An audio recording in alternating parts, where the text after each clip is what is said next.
Hello and welcome to Castle of Horror, the show dedicated to horror movies and awesomeness. This week we have a look at the 2022 film Scream, aka, for convenience sake, I think I will refer to this movie often as Scream 5 because that's easier than saying Scream 2022. This is episode 406. Bear in mind, if you haven't seen today's movie, we're going to be talking about it from the perspective of horror fans who have seen it. So warning, spoilers ahead. From Denver, Colorado, I'm your host, Jason Henderson, publisher at Castle Bridge Media, home of the Castle of Horror anthology. With me from Austin is Tony Salvaggio, lead singer and bassist of the band Deserts of Mars and lead guitarist of the band Rise from Fire. Say hello, Tony. Howdy. Howdy. Also in Austin, Mr. Drew Edwards is the writer-creator of the long-running underground comic Halloween Man, which you can find at Global Comics. He is a Best Writer Ringo nominee, Austin Chronicle Best of Austin Award winner, and a member of the PEN America Fellowship. Say hello, Drew. It's an honor. It's an honor. And finally, also in Denver, color commentary, which means less and less every week, from Julia Guzman of Guzman Immigration of Denver. I mean, you're at this point, you're kind of an expert. But see, if you take into consideration how very little I remember from one week to the next, you would realize. I rely on you as an extra brain. Julia Guzman. Hello. I'm tempted now to make a horror movie quiz and see who is correct about this, Jason or Julia. And I guarantee you, I'm correct. pretty certain. I forget the movie we watched last week. I mean, what you're talking about is basically this movie. Yes. Hey, Julia, what do you know about? I mean, seriously, we just went in. What's your favorite movie?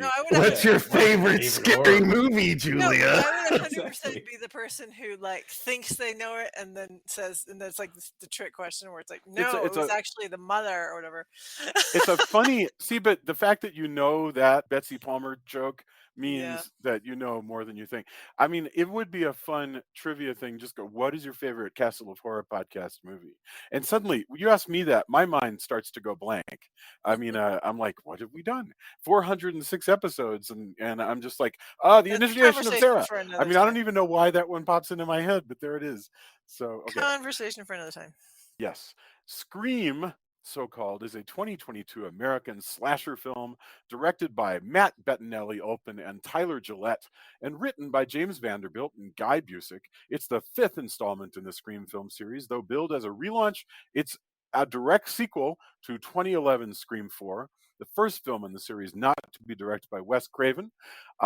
Following his death in 2015, the film is dedicated to Craven, and there's a character named after him. The plot takes place 25 years after the original Woodsboro murders from Scream, when yet another Ghostface appears and begins targeting a group of teenagers who are each somehow linked to the original killings. Scream was released in the United States on January 14th, 2022, by Paramount Pictures. The film received generally positive reviews from critics who praised it for honoring Craven's legacy and offering thoughtful, so-called meta-commentary on horror films, with some calling it the best of the Scream sequels. I think we should discuss that. It was also a box office success, grossing over $138 million against a production budget of $24 million. A sequel, Scream 6, was released in March 2023, a mere couple of months ago. So that is where we find ourselves today. With Scream 2022, we have gathered ourselves up and carried ourselves all the way from 1996 to 2022, and we're ready to talk about it. This week, let's go Tony, Julia, Drew, and then I'll go Tony. You this is your first time through this series, so I think it's cool that you're kicking us off for this one. What are your thoughts? I think it's still a good movie. I was kind of surprised. There's a few things about it. Again, it continues the kind of more traditional slasher, look and feel and pacing. It's way more brutal than even the last movie. I mean, there's a lot of brutality to the kills that I don't remember. It's not the same. It's handled very differently, in my opinion. I also think, though, that I am, after watching them all back to back, or within, maybe not binge watching them, but watching one a week, I think that I'm seeing kind of a fatigue in a way. Not that it's a bad movie, but just when you have more space, when you have a few years between a movie, you build that anticipation and things kind of fade a little bit. it's a different experience than just watching them all. So like, you know, guessing who the killers were, I was kind of had my ideas really early on. I think some of the exposition gets a really like, okay, here's the part where we talk about what this is. It's a requel, or and they go on and all that stuff. Really, not that that's bad necessarily, but back to back, I think I'm seeing a little bit of fatigue there, which is unfortunate because it's harder. Like that's the kind of thing that can happen, you know, when you do this, right? So I like the film, okay, but I'm not I definitely feel like I kind of wish I'd given it more. I would have had the space that most people would have had theatrically. Is kind of where I land.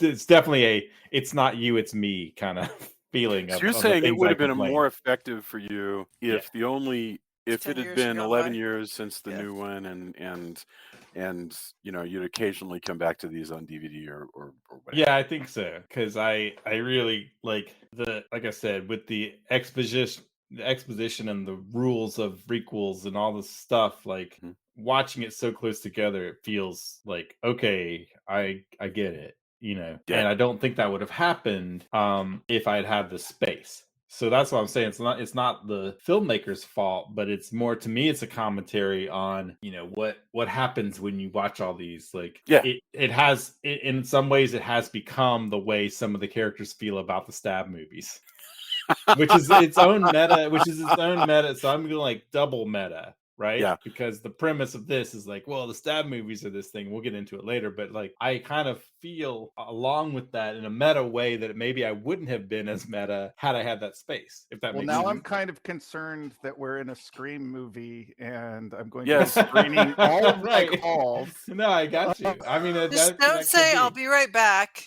and don't say he's right behind you. So now we have our own rules. Great.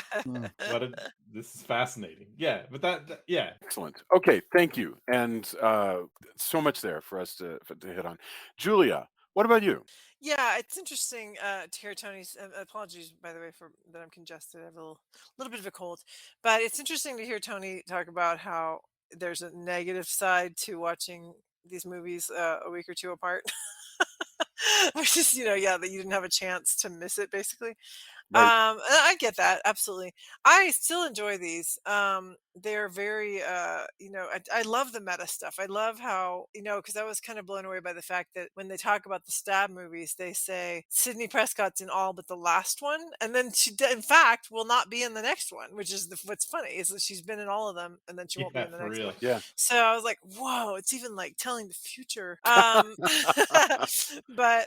no, I think it's very entertaining. I like the characters. I like that there are a few, you know, that it's going to hold steady with its rules. Like it's always going to say, okay, now we got to define what the rules are, and we've got to do this. And there's got to be a lot of, you know, movie within a movie, like the whole thing where, again, like when she's saying, one of the characters is like, you know, saying that, why don't you look behind you? And then she finally does look behind her, and sure enough, Ghostface is behind her. That was just so funny to me. There was a lot of things that were really funny, and then I felt guilty for finding it funny because they were talking about how nobody takes the movie seriously.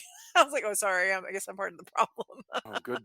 But I enjoyed it. I found it entertaining. I like the characters. I like that Jenna Ortega's character survives the first opening kill, which is the first time that happens, and then survives the movie.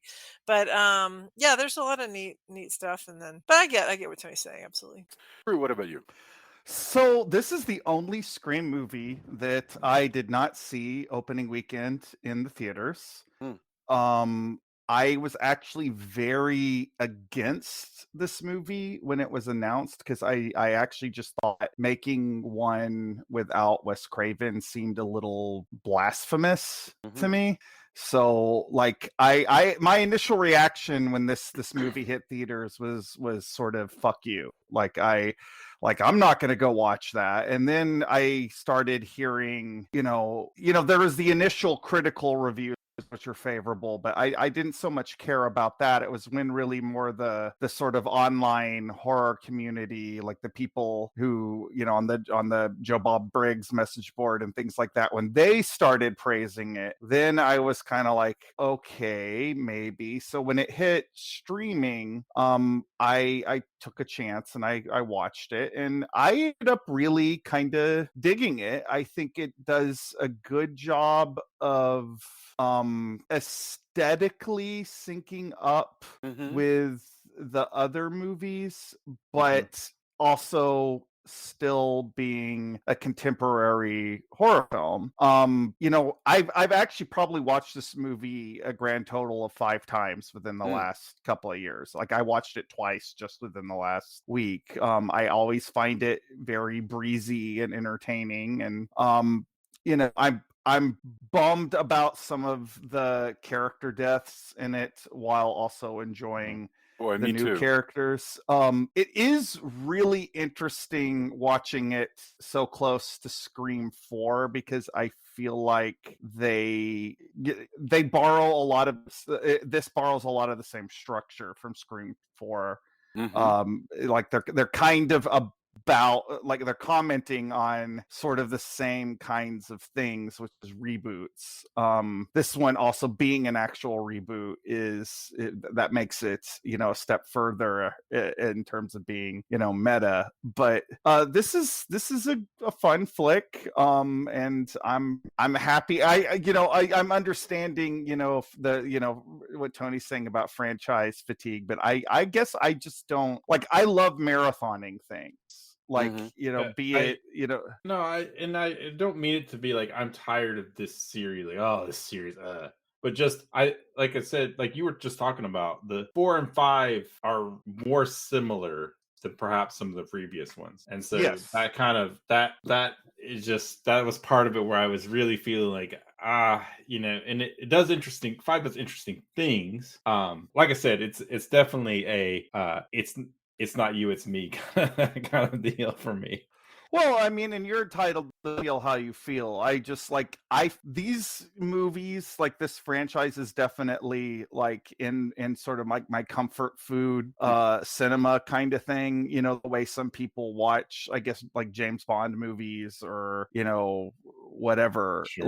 Like there's just something about this universe that I enjoy, but I wasn't expecting to enjoy this one. I actually, I have to, eat a little crow with as far as this one goes, because I just thought it, was gonna be kind of exactly what the killers accuse the makers of the Stab movies be. I thought it was going to be like a cash grab on an existing IP, but there's a lot of there's a lot of care, and the people behind this very much seem like they love the previous movies. So that won me over. Yeah. I'm with you on that. Like, I think any problems I have with the movie, just on my own terms, have nothing to do with it. It wouldn't meet the complaint inside, in my opinion, it wouldn't meet the complaint inside the movie that they've lost their way. Hmm. I think that,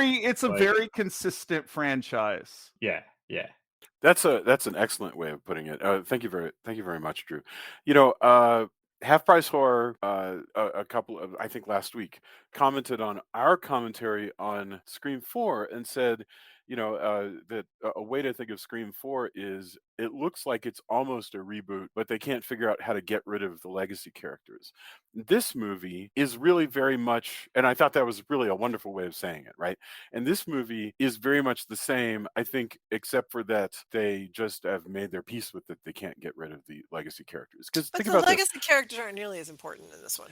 Well, I suppose that's true, but if there's so many different ways of doing it. You could do a true reboot where you had just simply recast Sidney Prescott, which they never did, and that's fascinating to me Except for that in the they. Stab movies. Yes, except for in movies within movies. And it's fascinating to me that and maybe it's because they kept their toe in the water and there were still sequels coming periodically that never happened. It's very interesting to to watch both the movies themselves and the movies within the movies that the creators use to sort of comment on both this series and also horror movies and movies in general. And Well, in you this know, case, also they talk about fandom a lot, which I yeah, think and is that an and that was interesting kind thing. of new, although there's a hint of that with Emma Roberts in Scream 4 because she wants to get famous. And but the idea of toxic fandom is real, it's hinted at there, and it's really fleshed out here, called out deliberately and to the point. The whole concept of toxic redditors being mad at the way that a franchise is going and wanting to shape it for themselves. And in fact, we should just start talking about that, this concept of legacy sequels and requels, because Scream 4 was all about how there's all kinds of remakes. Here the concept is we're in the era of the legacy sequel, or I guess the way to say that is legacy sequel. So Drew, do you want to explain what a legacy sequel is? Well, I mean, I don't think I could do it any better than the movie itself. Ghostbusters Afterlife, Halloween 2018, the Star Wars sequel films. Like, we've all seen these kinds of movies to varying levels of critical and box office success. Like, some of them do really well. The 2018 Halloween reboot was a big success. Yeah. Ghostbusters Afterlife was a big success. And it should be noted, Ghostbusters Afterlife came out after a lot of fans, not me, but a lot of fans rejected the idea of an out and out remake. Yeah. So, And one of the reasons I think that might happen, tell me if you think this is true. I think one of the reasons that has happened is because of streaming and home video, there's almost basically all time has collapsed into one great nexus point. So you can be watching a 1970s horror movie, and so I think the fans get kind of vaguely offended if the sequel doesn't reference the stuff that is at their fingertips. Is it that, or is that wishful I thinking think on my that's part? part of it. I also think that when you look at older fans, they get quite precious about the continuity Mm, within movies, and they're like, "Oh, you can't reboot this thing from my childhood. It's too precious for me." Like, they think that a remake is going to make the original movie like disappear, like Thanos snapped it away with his fingertips or something.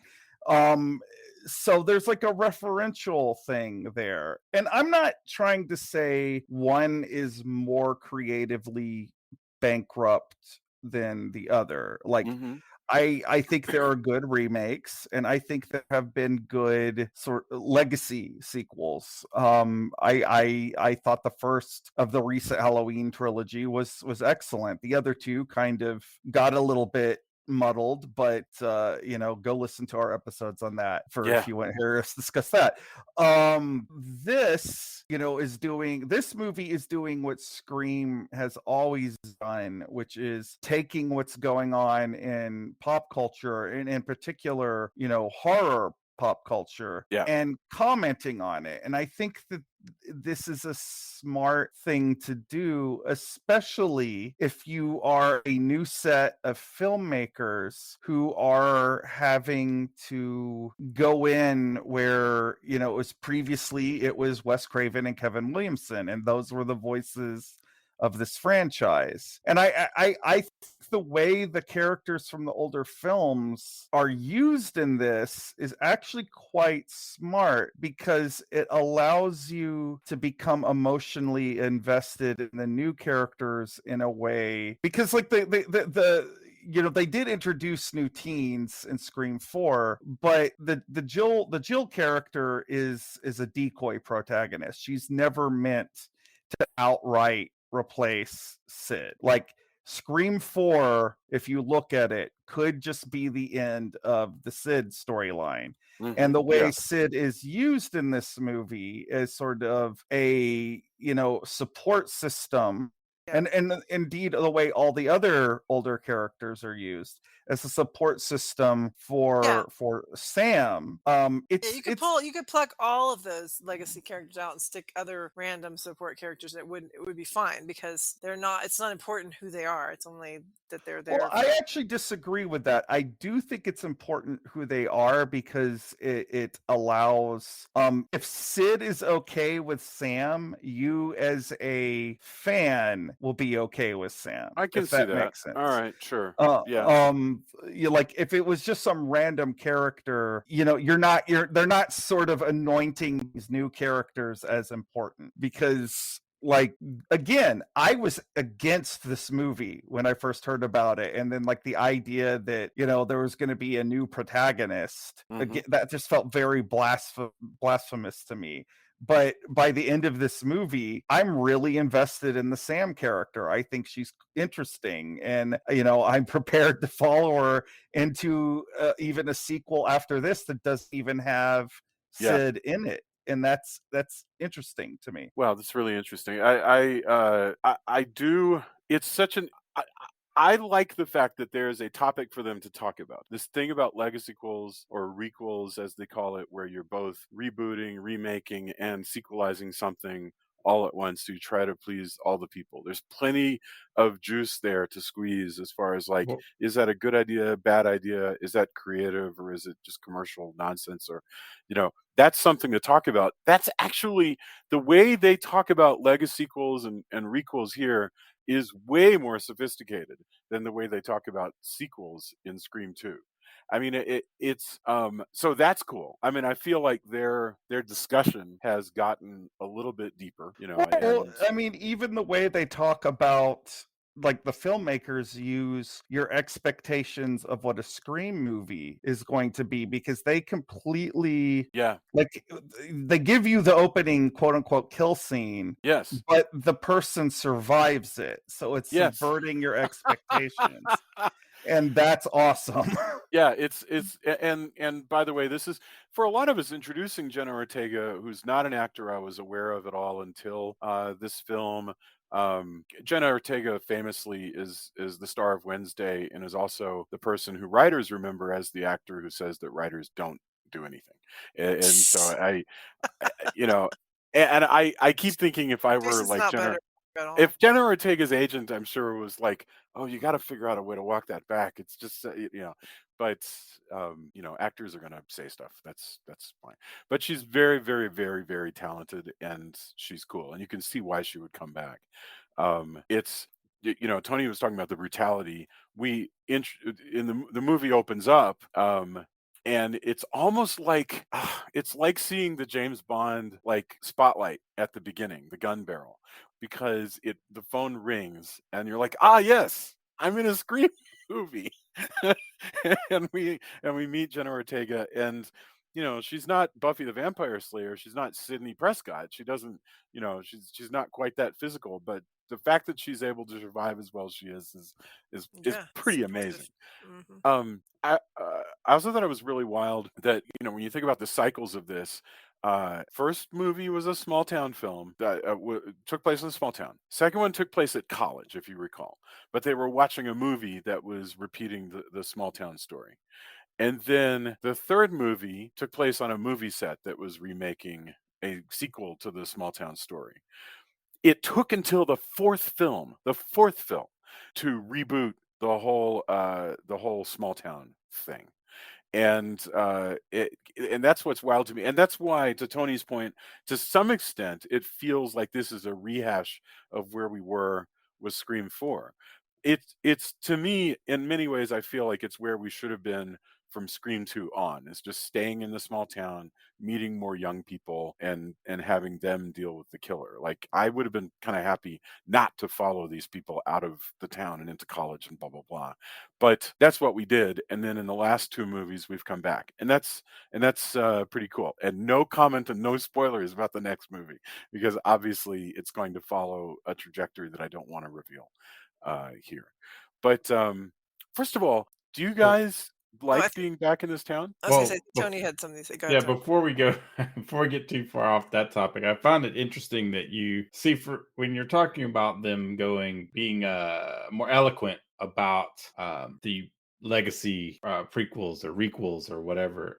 I also found it like some of it, I think part of my fatigue is it's a lot of that exposition to me feels really on the nose. Mm. It's like it feels like in this case, and again, I don't want to case on the writers or whatever, but watching again, I think watching it back to back is where I'm like, okay, here's the part where we do this. Yeah. And it felt like, oh no, here's the Wikipedia how that works. And it felt like it felt more of that. And again, that's why I think it's just in my head as far as like, okay, here's the part where that happens. But what is fascinating though, too, even if some of it felt a little bit on the nose, was we're not only dealing with the previous movies where we went from era to era where not as much online presence, right? And but it's funny too because they even reference even at the beginning they're going, oh, those look so 90s because they were overlit, just all the stuff we talked about. Yeah, which is it's amusing that which some of us love, right? I mean, sure. I love that 90s thing.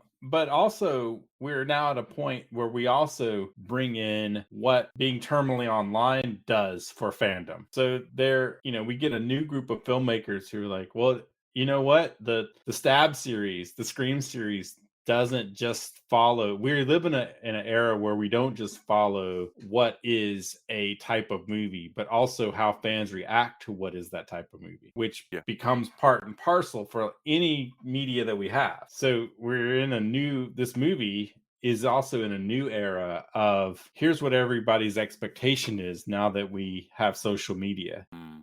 And how we partake of horror movies, because previously, in the sequels, in the first one and the sequel, our viewing is primarily us as viewers, with a DVD or a VHS. Yeah. Right. Like we don't even have streaming in any meaningful manner at the time. Certainly not to where we are now. Right. So having to talk about like maybe, or the people who are the experts in those movies are also talking like, yeah, I read a bunch of books on that. And I also watched a bunch of movies or rented them. Mm-hmm. Whereas now we can see any of these movies anytime, and we can also talk about any of these movies at any time. And here's what that does to our media literacy of horror movies and what people think of those things, and whether that's BS, what part of that we ascribe to. And that's no mean feat to bring that in, and it's clever in many ways. Even if I give a little bit of a here's how I felt about it, the fact that they're bringing all that in and kind of making that part of the metaverse of what being in a Scream movie as a Stab fan is, which is a mirror. It's like a funhouse mirror kind of thing. It's or an infinite mirror, kind of mirror maze kind of deal. Do you think, Tony, or anybody who wants to chime in, is the average audience member, like just somebody is the average audience member in 2022 watching this film in the theater, are they more movie literate, like talking the lingo, than in 96? Do you think that's the water we swim in now is, or am I just on film Twitter too much? I mean, in other words, I'm just think the average person sees movies and thinks about movies in a much more disposable way than people who are like part of geek culture or film culture or whatever you want to call it. I say this often, like film Twitter is obsessed with talking about like box office and things like that. And, like I think if you were to go to like, I don't know, like a truck driver or something and ask him what he thought about box office on the last Marvel movie, he would tell you he doesn't. Like, right. He just watches the movie and the only thing he cares about is whether it entertained him or not. Yeah. And I think that that's true about like, trivia or name. A lot of people don't even know names of directors. Like I think that's I mean, unless you're talking about somebody super, super duper famous like Steven Spielberg, like I think, I was thinking about this while I was watching Guardians, Part 3, Yeah. like James Gunn, who is incredibly part of like the online film discourse Yes. right now. I kind of wonder if the average person knows who he is in it, Yeah. or or if it's just like comic book geeks and movie geeks like screaming at each other online. And Yeah, you can fool yourself, can't you, into But- thinking that this is the way everybody talks. Yeah, and Even though that's part of the meta that they are. Then I kind of wish they didn't. I mean, maybe they incorporate. I haven't seen the last one, so we'll get to that. But kind of wish that was part of it. Like, we have a collection. It's interesting that usually, the trope is that we have a collection of teens who are plugged into all of it. Mhm. And maybe there's a couple people on the fringe, but yeah, everybody who is commenting is also part of that hyper aware Mhm. person. When you're talking about asking the trucker, I just if you ask them that, I just kept thinking of Office Space. Like, no, you'd get your ass kicked for talking about that. Yeah, I think you'd get your ass kicked for asking those questions. I've thought about this a lot, like because I actually oscillate violently from one to the other.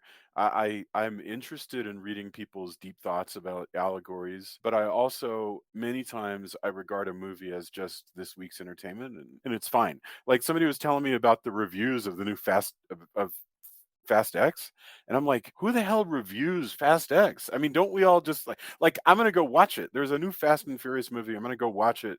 Like I pay taxes. It's just a thing. It's here. I got to go do it. See, I take a step even further on that. Yeah. I have no intention on seeing that movie ever, but I also don't care to I'm not going to go on Twitter and piss in all the people's Cheerios who enjoyed this. Mhm. It's like about the same as like the Transformers movies. Like Right. I haven't seen any of them, but it just also doesn't like, that's the other thing. Like things matter to you that matter to you. Like if you were Right. a fan of like Godzilla, we'll talk about something. This is something that we've talked a lot about on the podcast is Godzilla. Like, Yeah. all the monsters, the different eras of Godzilla, a lot of the directors and special effects people's names. Like if you are a fan of something, like that becomes like your business to know because that's something you're passionate about. But to a lot of people, it's just entertainment. And look, neither one of those things are wrong. Yeah.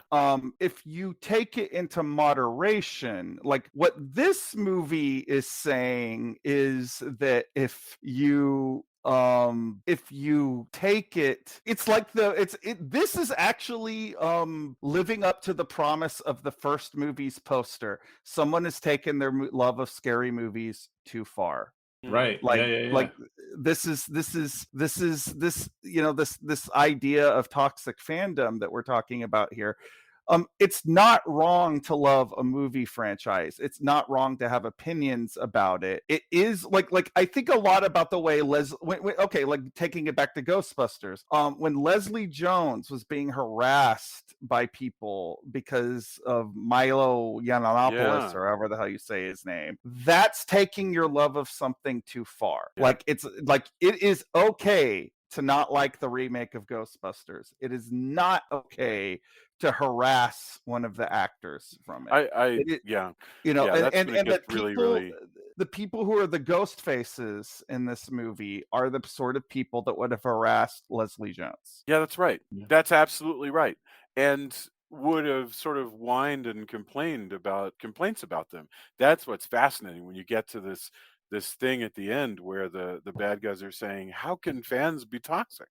Which is hilarious. Like once you earn your fan badge, whatever the hell that is, then nothing you do can be negative because it's all coming from your sort of ownership and love for the franchise. That's and even the way that they operate when like they are like during the opening sequence when the Jenny Ortega character says like, oh, my favorite scary movie is The Babadook, and Ghostface is like, oh, isn't that a little fancy pants? Like that kind of thing, like the sort of gatekeeperiness about it is also like very in line with like an out of control, Well, and fanboy. that sets up a very interesting difference between this movie and Scream 4, because in Scream 4, Emma Roberts wants to get famous, period, and she wants to emulate Sydney to do it. In this one, these guys don't want to get famous. They want the franchise to be the way that they want it to be. That's fascinating. In other words, they just want their franchise to reflect whatever the fuck is in their heads. It's the most gatekeepery thing in the world. They don't want to be famous. They just want that's an all new concept, but it rings totally true to our culture. Well, it's just, and they also mention, they go so far as to mention the whole like it's ruining my childhood. It's like, oh yeah, like Well, there's things I don't write like that I don't like where something like I like the original version of The Haunting, but I'm not gonna go, so I can still watch that now, right? yes, I can watch that anytime, and I don't have to watch the newer one if I don't want to. Yeah. If I like it or not. Like I can choose all these things. Like it didn't at no point. Like, and all you have to do if somebody goes, "Oh, there's a previous one," and you like people are really mad because the people who are seeing this new one aren't interacting and you don't even know there's an old one. Like all you have to do is go, "Hey, there's an old one. I really do think it's preferred." And if somebody doesn't want to engage in that, whatever. Like it's such a you as a Looney Tunes thing person, to be you as a concerned person can about. just watch that you can I know for a fact I can watch that now in multiple formats. Right? Julia, So, what was it you were gonna oh, I'm sorry, yes. Tony. Please go ahead.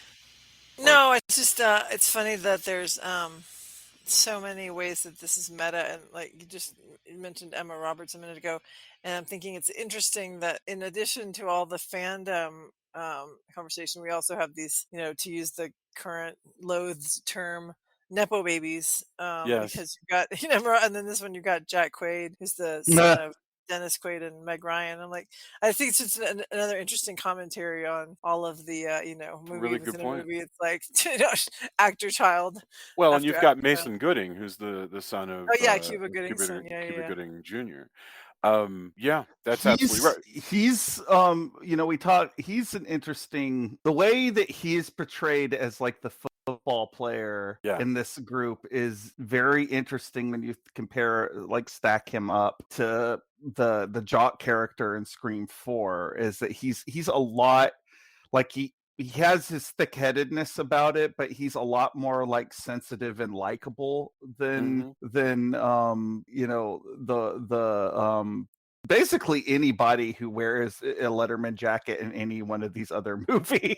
No, you're right. I feel like if these movies are showing what this new generation is like, they are clearly evolved from anybody that I grew up with. I mean, and I'm so happy to hear it. I mean, honestly, yeah. And I have such a hard, like not a hard time. Like I get it. Like I think it's awesome if movies truly reflect the world around us, and sometimes they do and sometimes they don't. But if we have a new group of jocks who aren't jerks or are less jerky or whatever, and this is an indicator of that, amazing. But as a person who grew up bullied by jocks and having that personality, as far like very much, that those parts of why I find Trick or Treat cathartic.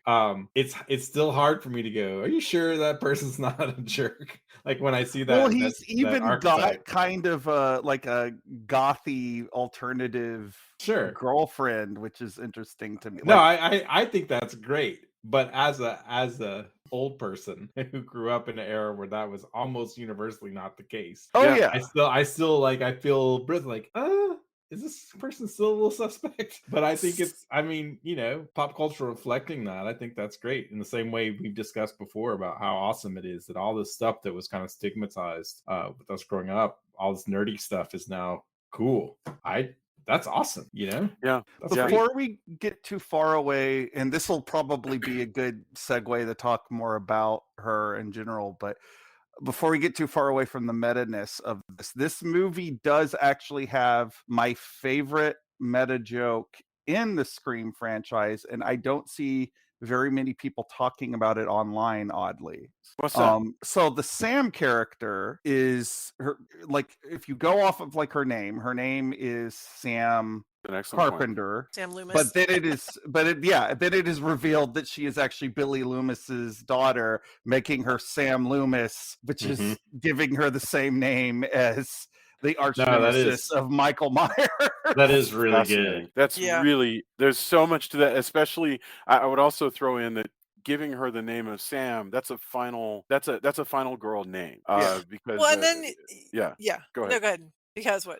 Well, Carol Clover theorized in her book that final girls tend to have names that are very sort of gender bendy, like Marty and you know, Jamie and you know, all these Ricky, stuff like that. Well, and then like we're just like Drew was talking about, there's a lot of characters that are just kind of nods to different people, including Wes, who is of course a nod to Wes Craven. And there's a whole scene where they do like a toast at the party to Wes Hicks, but it's actually an homage to Wes Craven. And in fact, they have like all these voices that are in that toast, and also just in the house, are people who have been important to previous films.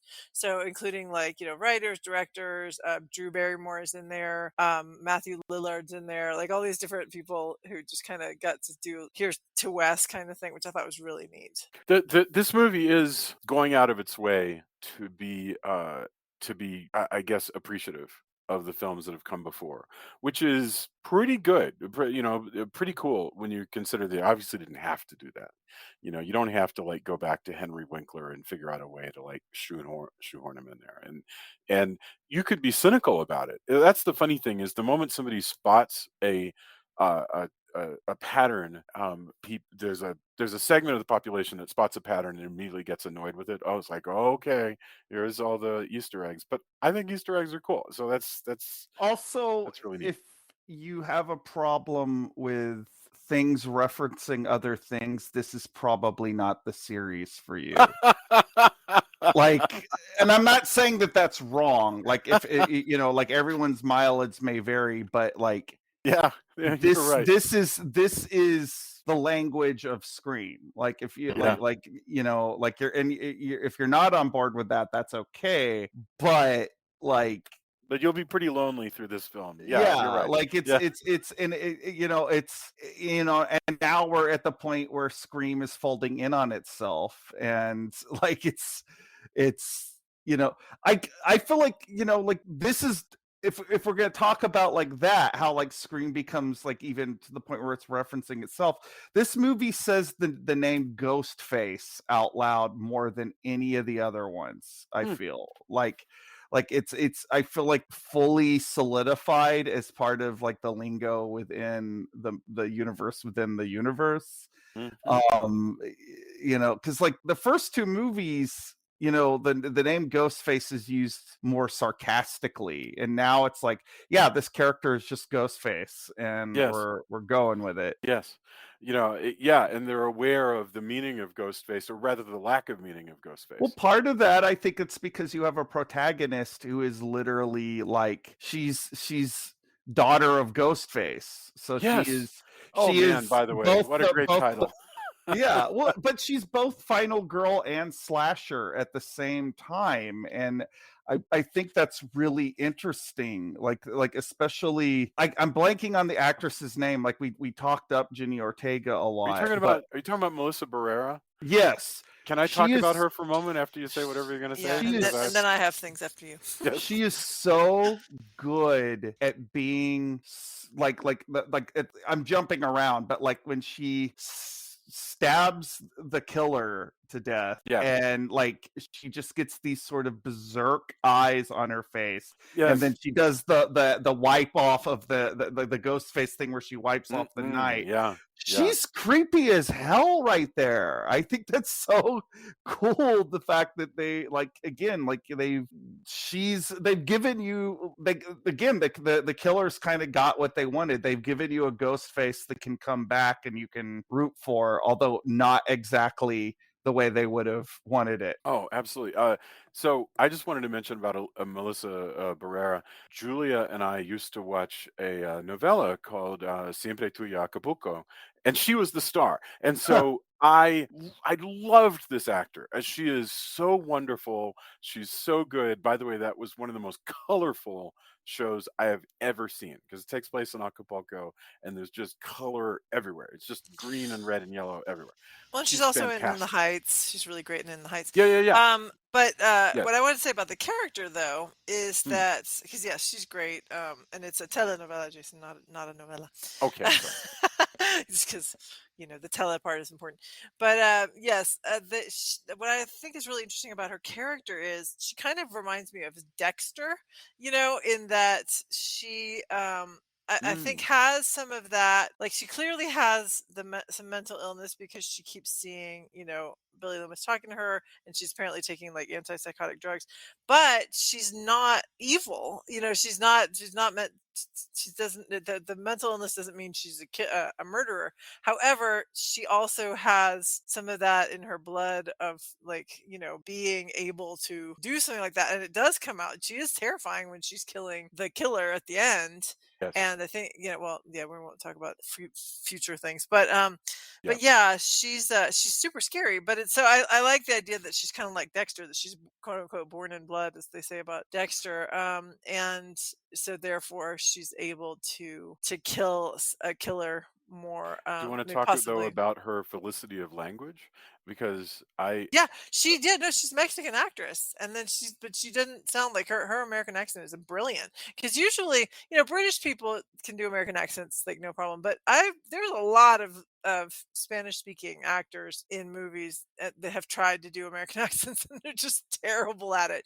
So I was really impressed at how her good. I don't know if she went to an American school or how she learned her English, but it's astonishing. She sounds like a native. It's yeah, born and raised in Monterey. I mean, so I've no doubt that she went to the American school or something like that. I mean, but gosh, it's so I'm amazed at this actor. And you have to you have to go to YouTube and start watching Siempre Tuyo Acapulco because it's just like it's like I don't know, it's like being One surrounded by flowers and greenery in Acapulco. So. one of the things that I like about this movie, Mm. in regards to her mental illness is Mm-hmm. she's on antipsychotics, so it's obviously she's dealing with a lot, but they never specify what exactly it is. Mm. And I actually think in the case of this film, I prefer that than them naming a mental illness that is a real thing and Absolutely. getting Yeah. everything about it wrong. wrong. Yeah. True. Thank True. you. Yeah, Thank you for saying that. Yes, like I agree. like she has some disturbing visual and auditory hallucinations, but that's really the only symptom we see. And the hallucinations, by the way, are of a de-aged Skeet Ulrich, and I thought the effect were really good. I thought Skeet Ulrich looked fantastic in Well, all I of think those. also the fact that he is a hallucination Yeah, helps that, yeah, because I think there's that sort of helps you, with that yeah, because it's like de-aging reflections technology. and Yeah, it hmm keeps it from being an uncanny valley thing, like, He's because also there's always in mirrors. He's yeah. always in shimmery surfaces, which further sort of masks the effect. Well, I like mean, there's been some times that they've used that de-aging thing in some of the Marvel movies, and I feel like they linger on. It was one of the Ant-Man movies that I can't remember if it was one or yeah, two, for but sure. Yeah, for sure in the Ant-Man. But you know what? In the in Captain Marvel, that they did it really Captain well Marvel, there. they did a great job, but Yeah, like but you're right. Young Michael Douglas in Michael Douglas does not Ant-Man. not as work. convincing, but I think Right.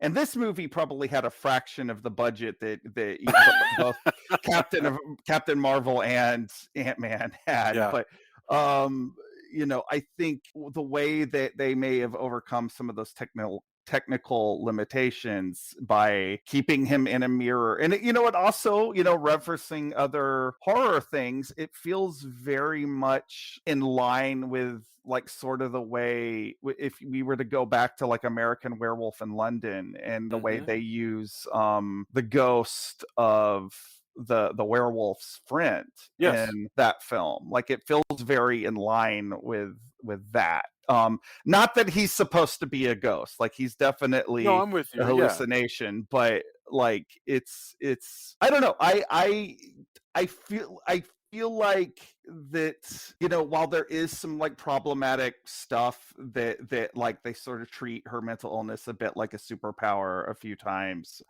which I have mixed feelings about, but I do feel like it's handled more tastefully than a lot of dramas that I've seen, where they label a mental illness, but they didn't do their research. So I feel like by keeping it a little bit more generic, it grounds the character in the idea that maybe she just doesn't feel like talking about it with everybody, and two, like you can sort of draw your own conclusions about what's going on with her. Like maybe it's a hereditary thing, maybe it's a post-traumatic stress thing, like they don't say, and that's fine.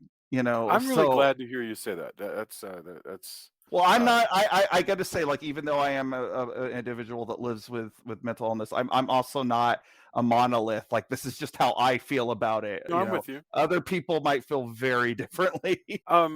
So one of the other things I thought was interesting about her backstory is because they give it to us, they say that when she learned that she was actually the as they used to say, illegitimate daughter of Billy Loomis, she ran and told her mom, inadvertently revealing this secret to her father, who was the biological father of her half-sister, Jenna Ortega. And so that dad runs off, which I just got to say, that is a very typical sort of daytime drama sort of backstory that, in as much as it's one of those things that makes sense when you're telling it, but in real life would be super shitty. And like adults are useless in this movie unless you are a character from a previous Scream film. Right. Bad parent.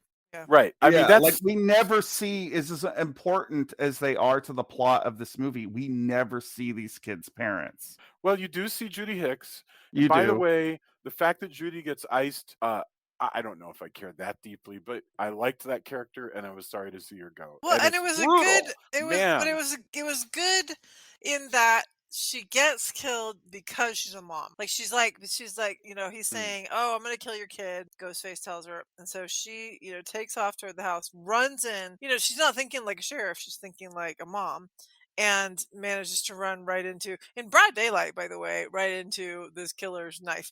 And so I thought that was really cool because, that's exactly what you do. Your mom instinct, your parent instinct takes over, and you're just like, I don't care about anything else. Yeah, she's dead meat. She's just and the killing of Wes Hicks, I've never seen a knife effect quite like that. I mean that was I've seen one. There's a Chrome Skull knife effect that was similar to this one, but boy, oh boy, that was brutal and that scene breaks my heart, but mostly because it's like the mom dies and then the son, like it's like Ghostface wipes out this entire family like within like less than an hour, and so that's very, like, even if it wasn't a character from a previous film, although I like the fact that Judy is now the sheriff because Dewey's off being his depressed self, which we should probably talk about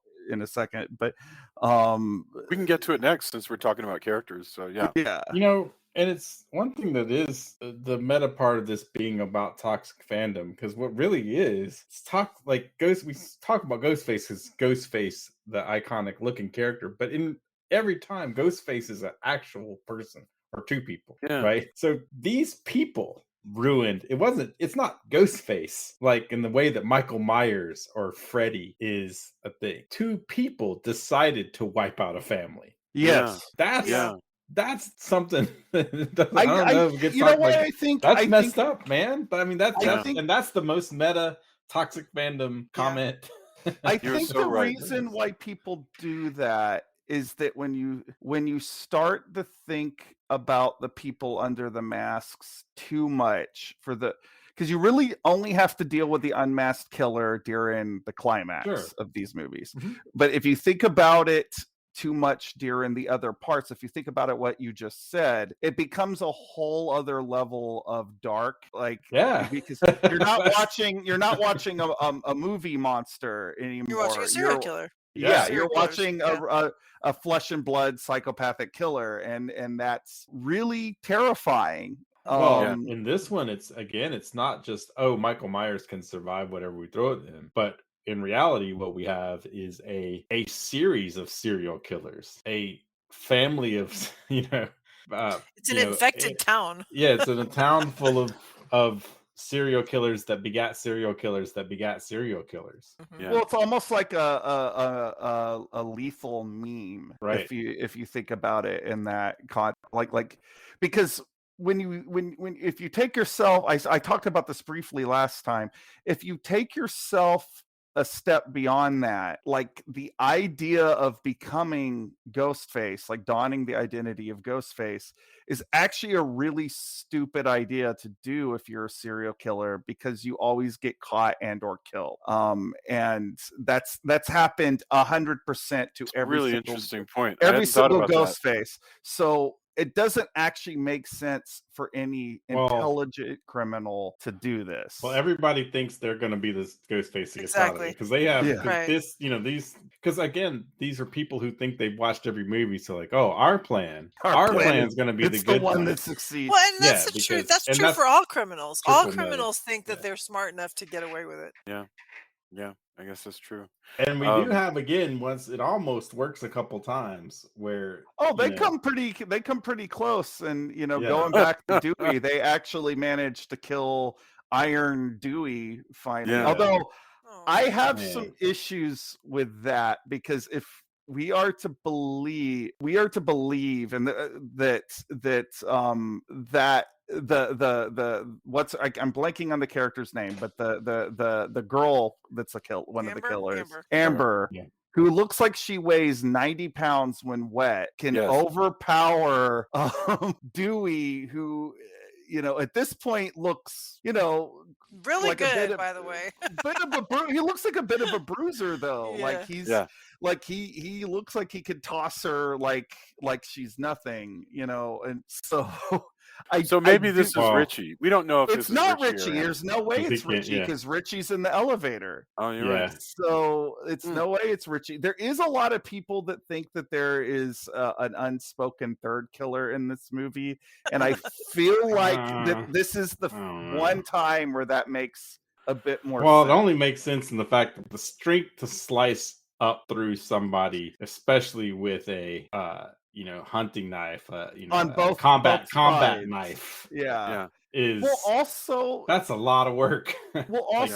like in the opening sequence, if Richie's in Modesto and Ghostface has a camera on Amber, who is in Jenny Ortega's house? Magic. We're Movie magic. We aren't gonna Movie I magic. think this is where we It's have to movie definitely- magic, Drew. Stop questioning it. Yeah, I think we really have to. I mean, well, Movie we're going night. to ask a question like that in the next movie, but it'll have an answer for us. But that is really, really interesting. That really is. I'm trying to remember what you're talking about, but I'll just go back and watch it, because I don't remember what you're talking about with the Amber having a camera on her. Like, I don't- Ghostface is filming Amber like he's right outside her window. Okay, But By the way, this is the thing that I've been wanting to talk about for all these movies, and I keep forgetting. Why is it that nobody can ever hear Ghostface when he's clearly right next to them? There's only one Oh, time. he's sneaky. Well, Crate sometimes souls. sometimes it's that one of the killers is calling and the other one is killing. That makes a lot of sense, of course. But sometimes it really seems like people are just deaf. I feel like I'm like you're right there and I can't hear you. Even in the one where he's whispering that he's in the closet. Still, it's quiet enough. In that you this still in hear this some movie, whispering I'm gonna across. go with because Ghostface is actually a skinny teenage girl, but Yeah. in the other movies, I don't have an answer for you. By the way, I love the Um, magic of the voice Um, modulator in these movies. Yeah. And this one, when you turn it on, it Lights makes a up. sound like the flash bulbs in Signs of the Lambs. It Yeah, and goes, it and it gives lights you up. briefly a Darth Vader breathing thing.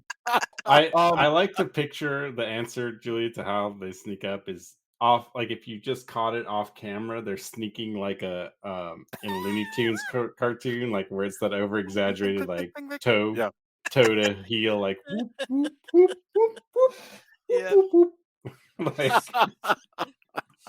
that's so exactly that's how Um, I picture it. so do we see Dewey get Dewey. carted off? Is he for sure dead? I mean, I Dewey know is he got done. gutted. He is dead. That is Dewey. word of God, They did him from so wrong. yeah. No. For David Arquette said he was very sad, even though he Yeah. thought it was a good scene. There's no reason to have done that. There's just no there's reason. reasons. The reason is that they had to show that their movie had stakes, Jason. Yeah. I get Yeah, it. there's a whole thing in the IMDb. There's like a whole thing about the interview. Who would you from the original cast? Who would you have preferred to have been killed? Gail? Yes. Yes. I love your like yes, sir. I'm trying to think. I don't know. Maybe Couldn't have been Sid. Oh, No one wants I know. to see Sid get Randy's killed. sister. There you go. She's Could've- not an original like movie character though. No, correct. yeah, she's not. And She she's like- shows up in Scream 2. I mean, but still, if I had a choice, I would go with Gale, and then we get Revenge Dewey, which would be great. Yeah. I agree. But- By the Well, way, I yeah. just want to say again, David Arquette looks better in this movie than he's looked in anything else ever. He's Julia just is really in love good. with David Arquette. David Oh, David it's Arquette not. is a silver fox, apparently. Yeah, totally. But like I am upset to see Dewey go. I do think his death scene makes a lot of sense when you think about his character and everything he's been through. Like of course he would have gone back to finish them off. Like it makes sense. Like he is, and sometimes as I said, a couple of episodes ago, like he's a very, they even say it in this movie, he's a lot of things, but he's not a coward. He was doing the thing that he thought was right. Yeah. He just hesitated at the wrong time. Yeah, I was he's got annoyed by unlucky. his death because he looks down at his phone, and I'm like, why? Why do you have to look at your phone if it rings? Just don't look. It's why- just an accident. Yeah, It's just an I'm with you. I oversight. know, but it was I felt like they should have been killed in a more just dignified way. That was embarrassing. I think so. I think that they had to kill him because he survived so much through all of these, but also like out of all the characters, I think it's the most heartbreaking to kill him because like I'm he with is you. the most lovable character in this entire franchise. And like I'm like I said, I'm with you. I'm bummed to see you go. I have a very hard time believing that girl could actually do what she did. But yeah, that's why again I feel like the whole all the rest of it was perfect. Where they leave her for dead, and then he goes, "I got to go back and make sure she's dead." They're dead. Ghostface is dead. That part all is great. It's just I was just irritated by the actual mechanics of the final death. Like it would have made more sense if she had just caught him off guard some other way and then stabbed him in the heart or something. But even so, like you're saying, it does take a lot of strength to like gut him the way so that whole thing just bugs me. But I do think I think it's a good death and to have, and I think that the fact that he went back to make sure that the Ghostface was dead was brilliant. Well, he also looked at his phone because he thought it was Gale. So like Yeah, but that's a he's character beat. in the middle of the thing with the whatever. Blah blah blah. It's also just a mistake. I mean, and Yeah. people do make mistakes that get them Absolutely, killed, for sure. and it's just tragic. It's intended to be tragic. I'm just saying that you could have had the movie have less stakes. So I get the idea that you wanted to have stakes. I am fine with them going there. I don't know that I like almost everything that they do with Dewey here. I like his relationship, like they handled the fact that him and Courtney Cox are divorced in real life and kind of made it part of the story. And their interactions have like a poignancy that sometimes relationships that have ended sometimes do. And yes, could they have killed Gale? Sure, but and look, they still might. It's not like they're stopping making these. But I the only thing is I know you could not kill Sid. Like that's the one character I feel like is fairly safe in these. But unless you want people picking up stab costumes. Yes. And, Do you know, by the way, that apparently you guys might have caught this? I did not catch this. I was just looking at the IMDb. Do you know that she ends up marrying McDreamy? That she ends up marrying Patrick Dempsey? I I didn't did not catch catch that. that at all. Yeah, I no, didn't she's catch married that. to the cop from Scream 3. Like, Amazing. Oh my gosh. Yeah. like, Yeah, they do. I didn't pay any attention to it. It just went right past my head. But they go, "Oh, how's Mark?" or whatever, and they're referring to Patrick Dempsey's character, which is pretty great. I mean, I thought that. which was means we may get Patrick Dempsey. Yeah, the only reason he in a wasn't in feature that is length. because I think he was in a Transformers. Yeah, if they can movie or ever something. convince her to come back, which is Well, they don't even have to convince her. Actually, he could be a stand. If they don't convince her, he could show up and be like, "Sydney apologizes, blah blah blah blah blah, but I'm here." That's a discussion for next week. Yeah, exactly. But I do feel like we should talk about Sid and Gale though Yeah. in this movie before we get to the end of Yeah, this discussion. I suppose we really should. So we can talk about Sid them apparently together. has children now, which is like so unimportant to the whole plot. I was really annoyed. I was like, again, she's just kind of, oh, I've got kids, and now who's taking care of the? I guess Patrick Dempsey's taking care of the kids, Right? Because they don't get mentioned again, and I'm just like, okay, I guess that doesn't matter for this story. Well, she says that's her motivation for trying to to kill the ghost face. And yeah, but she's as always amazing. It's really good seeing her now partnered up with Gale, so that they are if you imagine, I love how jaded the two of them are after living through all these. But yeah, like when Amber comes out screaming, and they're like, nah. Yeah. And they're past their stupid rivalries. I mean, all the stupid bickering and stuff is just so unimportant to them now. It's in their deep past. It doesn't. None of that matters. I think I'm trying to figure out if you're a 20-year-old watching this because you're in college and you're just going to see the movie with your friends. What do you think of these two middle-aged ladies who show up and are so important to the plot? Are they like favorite aunts? Do you love them because they're characters from movies you already know? Or are you like, why are we watching they're just these like ladies? Jamie Lee Curtis is to us, I guess. Yeah. But also that's part of the whole meta premise is the requel kind of thing. So yeah, they can't not like right. They gotta be there. It's very important. Can't have a bona fide Halloween without Jamie Lee. Yes. Right. By the way, who was a nepo baby? Not for nothing. I mean, so she's Tony Curtis and Janet Leigh's child. So yeah.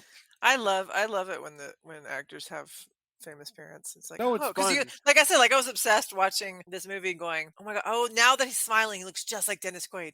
Oh, that's so cool. I just have such a good time with that. Yeah. Yeah.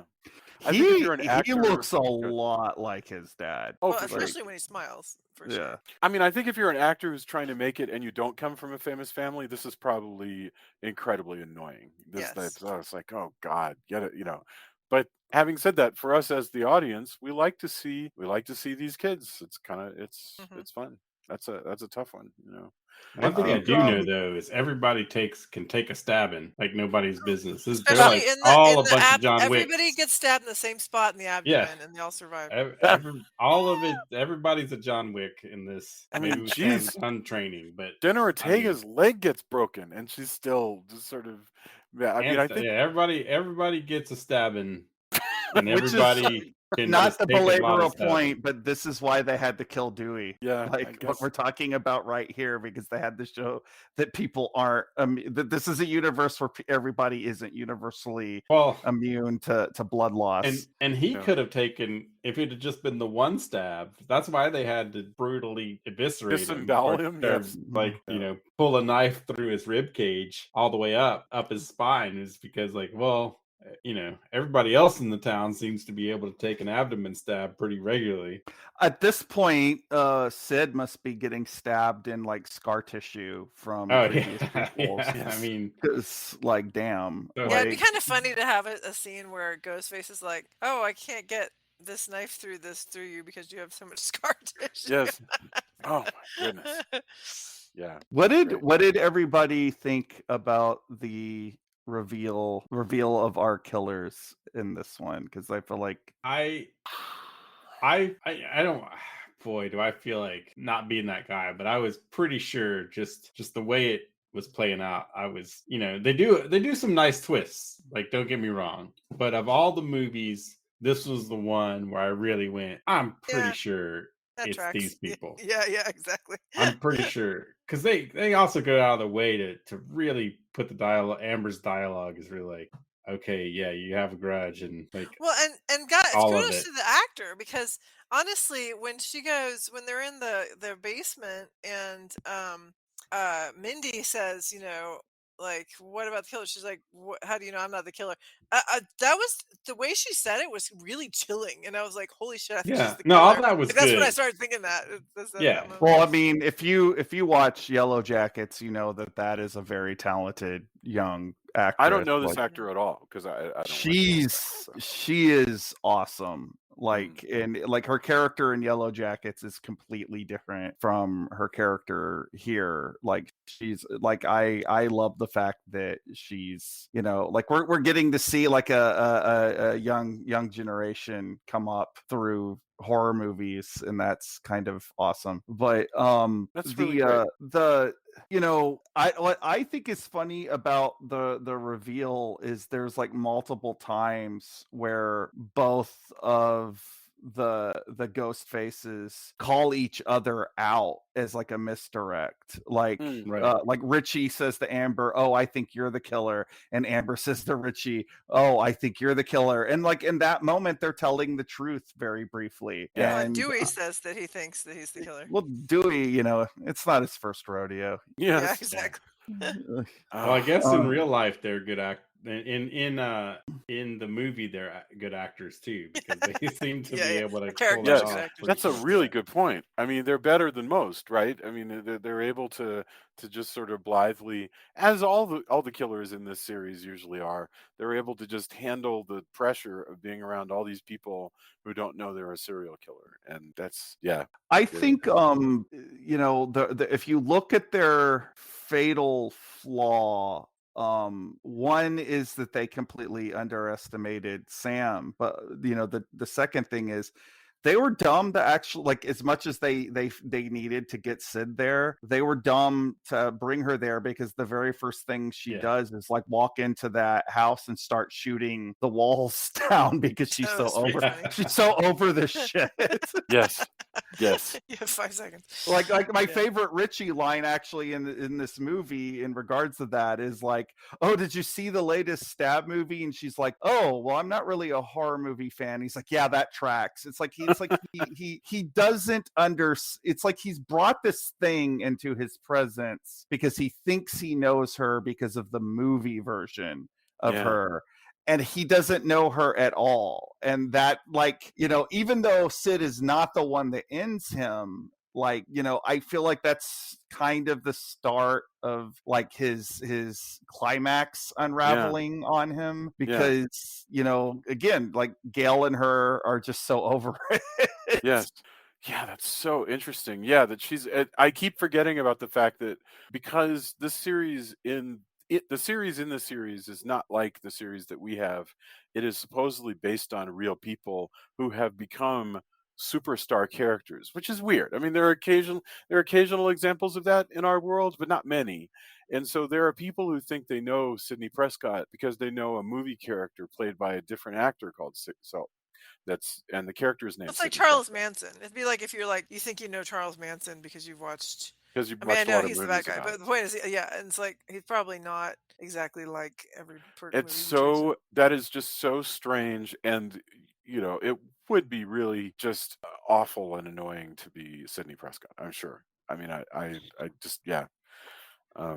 Well, gosh, is there anything else that we need to hit on before we go to our final thoughts? Do This you is think it was? I mean, it's a horror movie, so it was going to end how it's going to end. But do you think it was right for Sam to brutally kill Richie? Well, that's what I'm saying. That's why I said it was like she's like Dexter, where she's not just doing like shooting him in the head. She's like, no, this is. Oh, she that may be the most brutal kill in the whole movie, because she's just like using him as a human pincushion. Like it's I mean, nobody's gonna. That's the thing, though, is it's once she's in that, like, there's adrenaline and everything else is taken over. Like, yeah, it didn't bother the trust me level for that reason. Yes, I don't think I'm well aware that we have a justice system in this world where we don't want everybody being a vigilante. But in this case, like, there's no one that's gonna.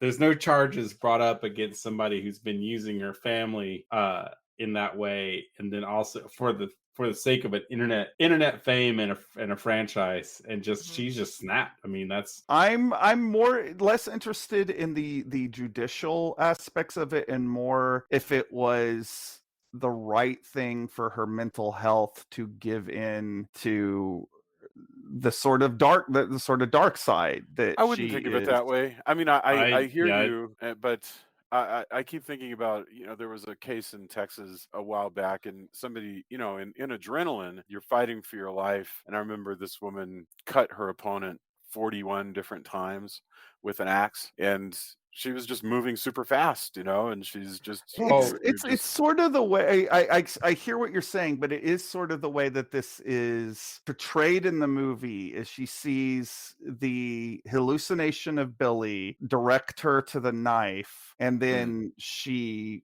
kills Richie, and basically in that moment she is Ghostface. She even wipes the knife off that way. Yeah, and I mean, I guess I didn't pick up on the knife thing, but I saw it as also a level of trust. Like, this is a person you trusted that is causing all of this. That is, again, Ghostface is the icon, but you have actually two people who have decided to to cut a swath through this town. And at that point, like, everything, like, I think, the trust level and the actuality of that. I think it's also just in the moment of. I'm not saying it's not realistic, I think that this is a topic we can circle back to next week with the next movie for sure. But so you're right about all the motifs that lead to this moment. Having said that, she's so full of rage that I could almost buy anything at this point. Well, there's also an element of woman scorned. I mean, this was her lover, and it turns out that not only has he been just faking being in love with her, but he also had this other presumably girlfriend on the side or whatever. So they're definitely Amber and him are definitely boyfriend and girlfriend with the way that they talk to each other, which has another level of ickiness because she's a teenage girl. It's the internet creep thing. Or even if they, it's a definite internet weird. All of that, not good. not. And that's another byproduct. That's something. I mean, they kind of handle it in passing, but that's the other part of the toxic fandom that they're meta commenting on. Well, yeah, she even says the line like, "Oh, I was radicalized online. Movie fans were so angry," and like, although she's also the one that says that she liked the. Oh no, she didn't like it. Never mind. Interesting stuff. And again, we can also. I do think that this is a through line into the. Next movie. No, we'll follow that up because the next movie is going to follow. We're not going to spoil which characters, but a lot of the characters here. A lot of them. I'm the only one, I guess, who hasn't seen it. So I have not seen it for a good 6 or 7 weeks. So it'll be. I watched it last night. See, like I guess excellent. I'm having the opposite feeling. Like I of Tony is like we've been watching so much Scream. I've been now just like in the You've been mood sort to of watch. revived. Yeah, Yeah.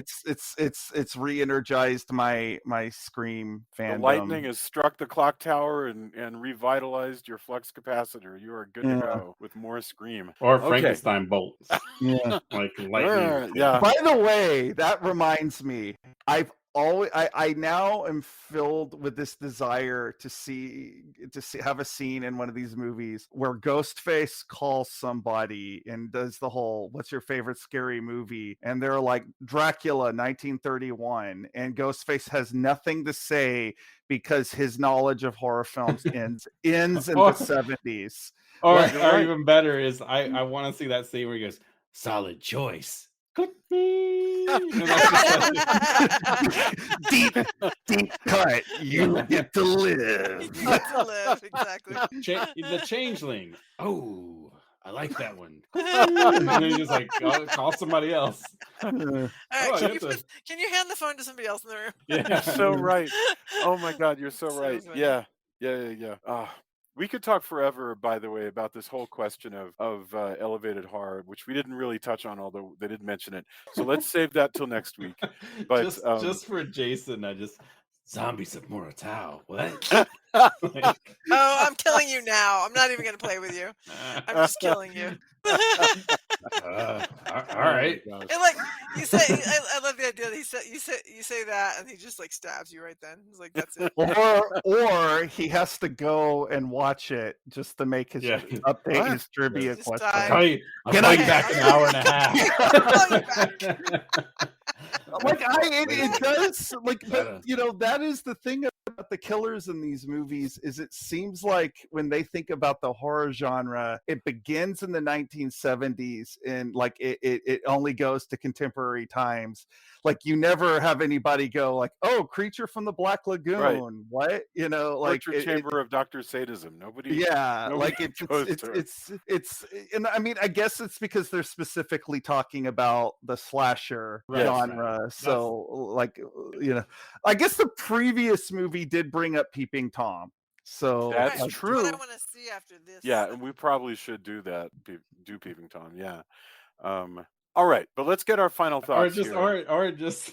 Hmm. I don't really know much about Eurotrash. Sorry. It's not my I guess I genre. heard- yeah, it's not. There is a General little Lon, bit I of don't that. know. Very good Like, point. There is a little bit of that in this movie because he starts out pretending to be the boyfriend of her mom or whatever, right? Or is that the last one? Or somebody from her AA group, apparently. Yeah, well, a guy yeah. that she's dating because she met him in the group. But the point is, like, it's so there's a little bit of just kind of conversational chit chat before he gets into the whole creepiness thing. That Yeah. was Shiver of the Vampire. Sorry. Oh, good one, by the way. Thank you for I don't- reminding me of that movie. You got Babadook, right? You know, just like bring What's it down, your- bring it back around. What's your slasher movie. favorite Hammer movie? Yeah. Or just another one where he gets into conversation like, well, actually, and then he's like, no, I think you're missing the context of, and they just start and like, they start, debating. yes, uh, that is oh, wait, that is a fun crap, idea. and he's like, he curses because he's supposed to be at like some house at like 9:00 so he can stab somebody, but he's gotten into this intense discussion on the mise en scène of some Eurotrash. Yeah, all these guys, all these Ghostface people kind of talk the same. I mean, I don't mean the voice, I mean like the way that they express Sure. themselves. That's a really Well, good by point. now it's because they're doing a character. Like, Right, Yeah. right. Presumably, they're Yeah. doing the character that they're seeing in the Hollywood movie, which Yeah. apparently is basically correct. So, Yeah. oh wait, and the reason why is that they had an advisor. They had Dewey as an on-set advisor. Although I don't remember if Dewey ever talked to Ghostface. But the people who talked I mean, to him he might have told him. presumably knew Billy and Stu because Stu was dating his sister. So Yeah, but the way that Ghostface talks with his Ghostface doesn't just have a voice; he has ways that he puts sentences together and ways that he Right. yeah, and everybody knows how to do it, and they know how to do it because they're watching these Hollywood movies. So the amazing part is the Hollywood movies. and are that- oddly enough, everybody in the real world has a Ghostface impression now. Yes, isn't that amazing? I'm telling you, it's like a meme. It's like Yes. a meme. Yes. I felt bad because I typed in the chat earlier, BRB after I'd said don't say be right back. And Oh, yeah. then after a while Drew's like, Julia? I'm like, oh, he's worried that I've been killed by Ghostface. I Oh, yes. mean, after what Tony was saying earlier, I am not quite sure. Although we are all a bit long in the tooth to be a ideal target for Ghostface, so maybe that will protect us a little bit. Well, yeah, I don't know. Dewey's about our age. That is true. Anyway, we should final thoughts. Yes. Go. So let's see, where did we start? I think it was Tony, I think it's Julia, Tony. me. So Tony, thank you so much for being the one person on the show who was like, you know what, I'm not so into it as you guys are, and I think that's fair. Although you seem to have been having a good time talking about it, which I think is no, where yeah. there's a lot of, I mean, there's still a lot of good slasher movie stuff, and there's a lot of character things. Like, again, anything I have is just my own. Here's what I'm feeling about this franchise, and not anything to do with the actuality of how it's written. You know, like I said, I mean, my things are like, I would prefer this to be a little less on the nose, but that doesn't mean that it's bad. You know. Or, Yeah. I mean, I was surprised at the brutality, but I think, you know, what do you do when you need to up the game? That kind Yeah. of thing. So I think there's a lot to it. And I also get why, Drew, why you would dig on this. You know, and that's what, again, it's been fascinating for me because I'm coming at it from a totally different kind of perspective, and also without the time frame between that. So for me, binging it, I'm going to get a different take. And that's also, you know, like we discussed before multiple times, why I try to be fairly lenient on, you know, oh, you haven't seen that, or like there's things that, like, the way that you watch movies, like I have my own opinions, and I will sometimes go, that's odd that you haven't seen this movie or that movie. Yeah. Heck, I mean, in the chat when Drew was like, I haven't seen any Transformers movies, I wrote him and said, hey, I think you should see Bumblebee because it's the 80s movie in our era. Like, I think that movie is like, I wish that would have been the beginning of, I wish we could go back and make that the first Transformers movie, and they would have followed those filmmakers, because I much prefer that movie. But like, how you engage, you know, I think again that's part of the meta in this, is like, we have at the very beginning of this movie, they go, oh, Babadook, and like, yes, you know, like that's all part of this. And I think that's what makes these movies interesting, and I get the appeal. Anything that I like I said, have problems with is just, it's all my problems. Less than this movie is not good. Like, there's a lot of really cool stuff, and I think updating it again, like I said before, to not only take into account what do you do about the new rules of what kind of movie this is, but also how these rules work in a world where everybody's terminally online. Yeah. It's fascinating. And I think maybe having a new group of people, because I'm with Drew, like, Scream movie without Wes Craven, like, what the hell? Are you for real? Like, you're really gonna do this? Yeah. You know? But then maybe people thinking of it differently also gave us what we see in this movie. Excellent. Thank you. Julia, I can't believe we're coming up on the end of the Scream series, huh? So what are your thoughts here? I mean, yeah, it's a lot of fun. I think it's really interesting. I think I said this last time, to have a slasher series that involves an iconic killer, but it's a different killer every time, as opposed to like the Michael or Freddy or Jason, killers where it's the same, supposedly. I mean, it's not always the same, but the point is, it's supposed to be the same person and they're just kind of immortal. This is like, the character is immortal, but the people are always different that are playing it. So I think that's very a neat way to do a series. So I think that's part of the reason why we do keep the legacy characters, is because the killer is not a legacy character. The killer has to be different every time, and so therefore the survivors need to be the same people, because aside from Jamie Lee Curtis, all these other films is like, well, as long as you got Freddy, it doesn't matter who else is in it. As long as you got Michael Myers, it doesn't matter who else is in it. As long as you got Jason, it doesn't matter who else is in it. And then Jamie Lee Curtis is your only, exception to that. Here, it's like, well, the ghost face is different every time, so you need at least one of the survivors to be the same, so that to tie it together, because otherwise it's just the mask, which might work, but it's more interesting the other way. But anyway, but I think it's a lot of fun. I just get such a kick out of them. I think they're funny. I love all the meta stuff. I love all the sarcasm. I love all the they're just much more lighthearted than a lot of the other slasher films. So you can get out of that dark. Because, like you said, like Tony was saying, if you concentrate on the fact that these are serial killers who are just just really don't care at all about people, that's really depressing. But when you get into just kind of the humor and all the silliness of it, it kind of lightens that whole theme. I think that also, by the way, your comments on this kind of do change kind of where Jason was talking about, like, is it color commentary? Because when I see the brutality of the killing in this film, lighthearted is not the word I choose. And I think that's interesting. Again, it's all about how we approach and what we remember from films and our what we get from a movie. Because I agree that all that is there, but I keep coming back to, wow, I mean, they really upped just the visceral. Well, Tony, you have to remember, I don't watch these movies with I don't watch them. I actually watch them through my fingers whenever there's murder. I don't actually. Fair. So the brutality is not does not impact me because I can't look at it. So as soon as anybody starts getting stabbed, I immediately go, nope. I see. I mean, so the brutality is not what's with me. It was really funny because with the Wes Hicks killing with the knife, it was Julia and me and our daughter Sophia, and we're there, and Sophie and I are going, whoa, I've never seen anything like that. Whoa, if you just move the knife a little bit, I bet it'd come right all the way out. And Julia was just like looking away. She's like, nope. I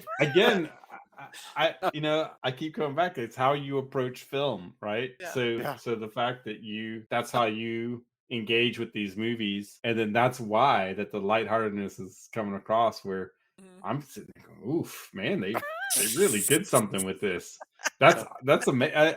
That's cool. I mean, that's why we have a panel of people. Yeah, fascinating. That's really great. Thank you, Julia.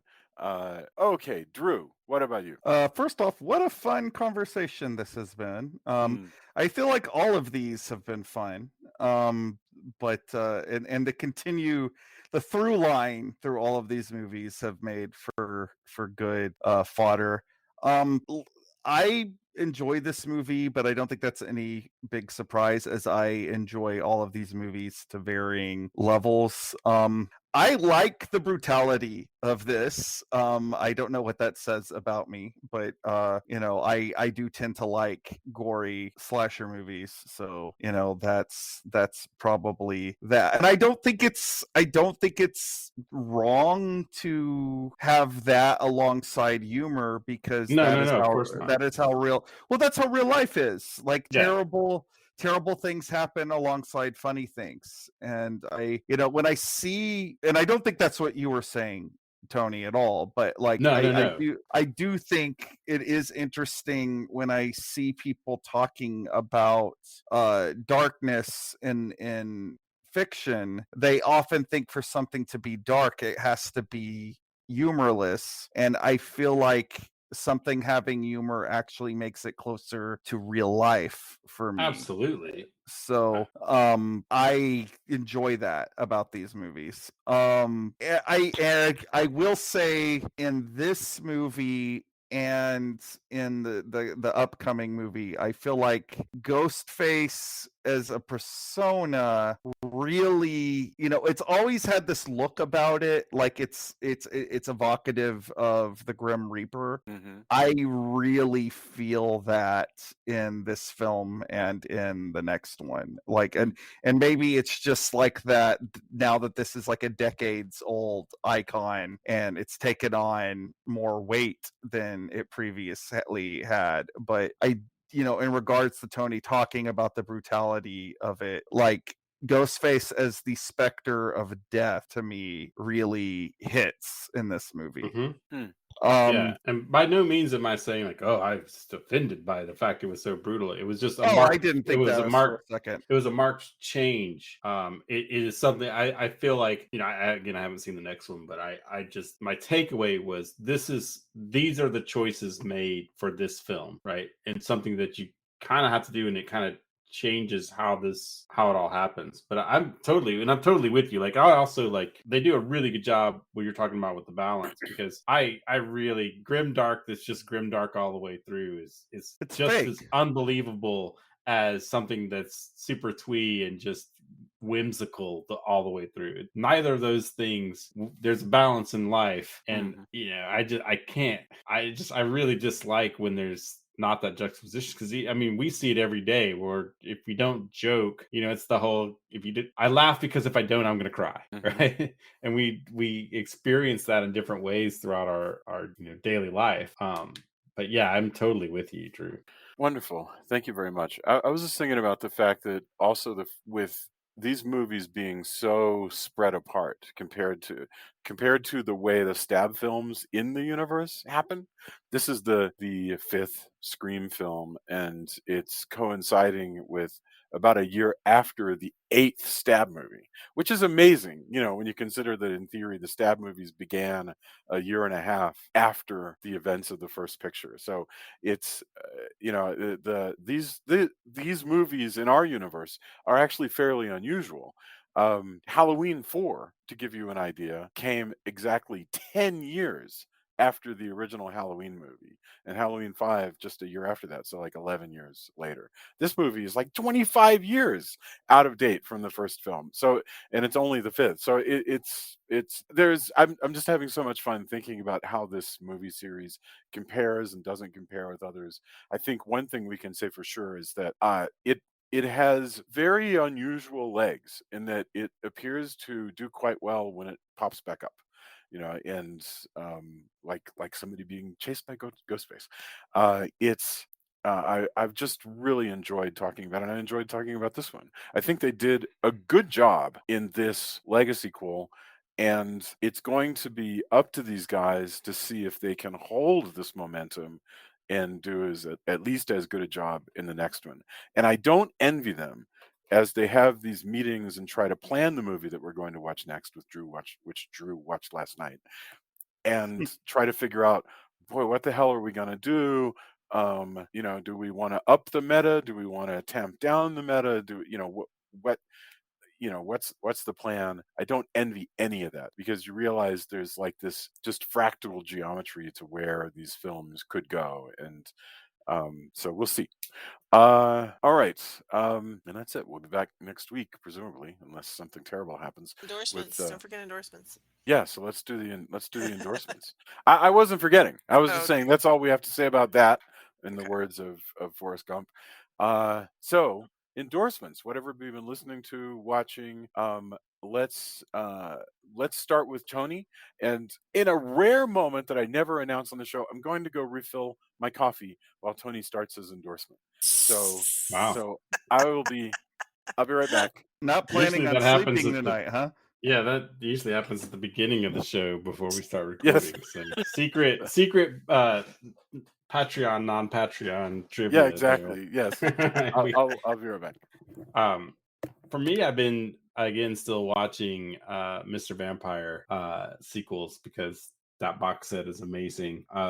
Mostly I've been trying to wrangle everything, because we're now in the mixing stage of the new Deserts of Mars album. So I'm making sure all of that, I need to get artwork done and all the business that it takes to actually release or get everything in order to release an album, which I'm excited about. I've also been playing, I've been revisiting my youth by replaying Final Fantasy Pixel Remaster, which is taking all the SNES and NES Final Fantasy games, and basically they're still pixel art, but they've upgraded all the graphics, and they did it for mobile and stuff, but they released that. And I've been really enjoying that, because I can play it for a little bit and then pick it up and put it back down easily. But that's taken most of my time. It seems like there's something else we were watching. Oh, really still just finished American Born Chinese, and that just really hit me.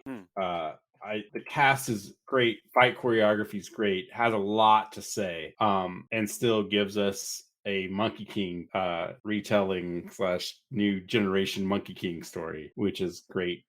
I'm down for anything Journey to the West. Like, I'll watch all the things. But there's a lot to say. I know it's different from the graphic novel, but I really recommend American Born Chinese on the Disney Plus channel. Excellent. Thank you very, very much. Julia, what do you have for us? Well, I don't remember if we talked last week about the season / possible series finale, probable series finale of Ted Lasso. But again, So good. as we've been talking about for weeks, Ted Lasso is great. I enjoy. Some people, said that they didn't like this last season as much, but I loved it. I thought it was so great, so fun. Just such an uplifting, wonderful show, and I don't know, it's really, really great. We did go see Spider-Man Through the Spider-Verse. I think it's this one. Across. I think Across it's the Across. Spider-Verse. Yeah, across the Spider-Verse. But anyway, the second Spider-Verse film. And we really enjoyed it. I'll let Jason speak for himself, but I thought it was a lot of fun. It's for me, it goes on a little long just because it kind of keeps starting over. But gosh, the animation is just phenomenal and gorgeous, and it's such a work of art. Such a work of art. So really worth watching, even if you didn't see the first one, because it actually does. Part of why it's a little bit long is because it actually does completely summarize the first one. So even if you didn't see the first one, you totally won't be lost in this one. That's true. So I thought that was really, really neat and fun time. Wow, thank you very much. Drew, what about you? Not to sound like we're all just worshiping Marvel blindly this week, but I finally, and I'm late to the game here, admittedly, but I finally got to see Guardians of the Galaxy Volume 3, and I freaking loved it. It's, maybe my favorite movie I've seen this year so far. Like, it really, hit in a lot of, emotional ways. And, Mm-hmm. Yeah, I agree. Yeah. it's just such a well-constructed film. And I, outside of like the character beats in it, I loved the art direction in this movie, like the way Yeah. everything was designed, and it just like so unique and interesting. And I can't recommend it enough. James Gunn obviously is kind of a special filmmaker in my opinion. So I hope his work at Warner Brothers for DC ends up being as cool as stuff he's done for Marvel. But for right now, like I said, like Guardians, great stuff. Excellent. Thank you very much. I don't really have anything extra to endorse that Julia hasn't mentioned, but the story that has been on my mind over the last day or so that I don't know what to make of this, and I find it just fascinating, and I can't wait to learn more about it, is that a guy named Jake Martin wrote a fan novelization of Halloween 5. And because I don't think there had been previously a novelization of that. And or if there had, it hadn't been released. And what's interesting here is that's nothing new. I mean, you could write a novelization of Casablanca, and the way to handle it normally is you then put it on AO3 or fanfic.net or whatever, and just collect accolades. But where this story went weird is that Martin then put the book up for sale on Amazon. Amazon usually has a lot of for the Kindle. Amazon usually has a lot of quality checks where it'll keep you from putting up something you don't have rights to, but nothing's perfect, right? And so he managed to put a Halloween novelization live for people to buy for like $4 a piece or whatever. And then I don't completely understand who or if it was appropriate for the people who raised the objection to raise the objection, but people did raise an objection and it was pulled down. And there's an ongoing sort of discourse as to, whether Jake should have known better, whether this was unfair to Jake or whatever.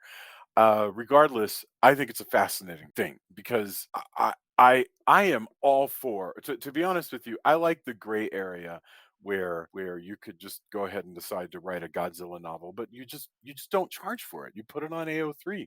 Nobody's going to care.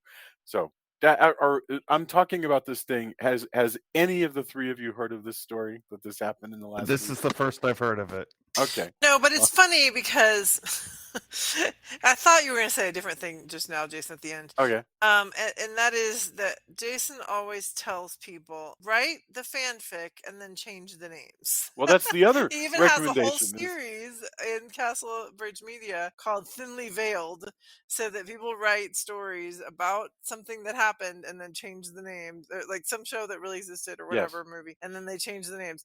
So I thought that's where you're going to go with this. Is like, I like it when people write the thing, it's obvious what it is, but they change. Yes. Well, that's So you another were thing like, you could do. just give Absolutely. it You to could her. write Halloween, you could write Star Trek, and just literally nobody's going to sue you. That's the crazy thing. You will not get in any trouble, and obviously you won't, if you change Captain Kirk to Captain something or other and change the Federation to the whatever, and just I don't mean, use something else you've that's the used. whole. And people might say, "Oh, like, this is clearly Star Trek fanfic with that's the whole all the Orville. names." The whole And the that's whole the the Orville. Orville. Yes. Yeah, exactly. Turns out people don't care. If you do a good job with it, that's fine. So it's mind-boggling to me that this thing went from this guy's computer all the way out to people's Kindles, and nothing stopped it until after it was done. That's just fascinating. So anyway, I cannot wait to be back next week to talk about Scream 6. It is called Scream 6, right? That's what it's Yes. called. Okay. That's so funny. So they skipped Scream 5 altogether, and Yes. then they went straight to Scream. To their credit, they made mention of it in the movie. They said it's so stupid that Stab 8 was called Stab. Good Yeah. for them. I'm And so happy. well, that's again with the meta. It's like, why did you do this if you already knew it was stupid? Why did you do this? Yeah. Right. That's so funny. Oh man. All right. Okay. Everybody be excellent to one another, Have a good and week. we'll talk to you soon. Bye. Bye. Later.